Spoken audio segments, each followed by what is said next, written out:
দেখুন বন্ধুরা, এই গাছটি একটি ফুলের গাছ। গাছটির বয়স মাত্র 1.5 বছর।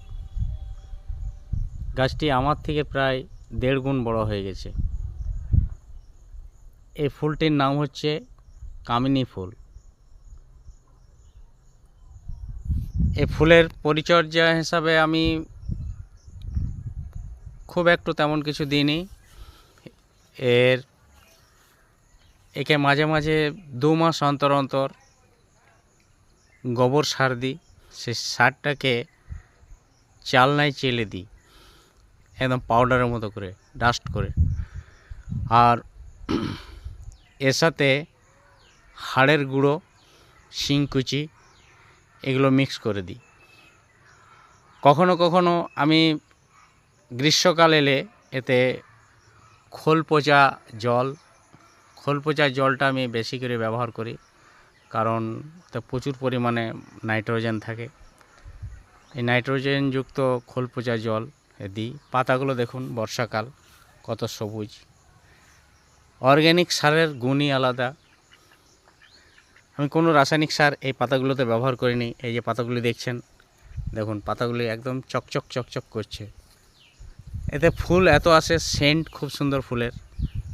আমার যখন এই ফুল ধরে, আমার বাড়ির মধ্যে তো সেন্ট থাকেই, বাড়ির আশপাশে যারা থাকেন তারাও এই পাতার বা এই ফুলের সেন্ট পান।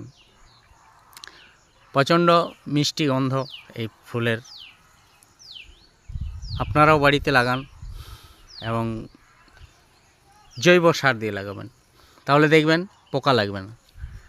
কারণ গাছকে নষ্ট করে একমাত্র পোকা। আমি কীটনাশক কোনো স্প্রে করি না, কোনো দিন কীটনাশক স্প্রে করি না, কারণ আমার কীটনাশক স্প্রে করার কোনো প্রয়োজনই হয় না।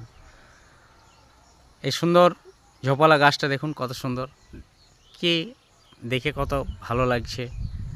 এবং যখন ফুলের গন্ধটা আসে সন্ধ্যার দিকে, তখন আরও ভালো লাগে। সারাদিন গন্ধ থাকে এবং ফুল পুরো এক গাছ হয়। এখন দেখুন 2-1টা ফুল ধরে আছে।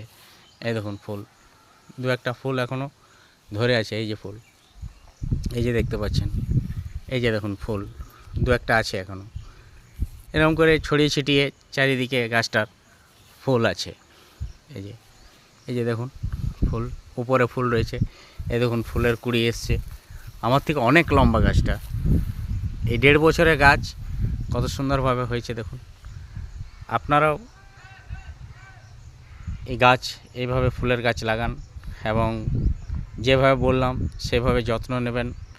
খুব বেশি যত্ন নেওয়ার দরকার হয় না, একটু পরিচর্যা করবেন ঠিক মতো করে।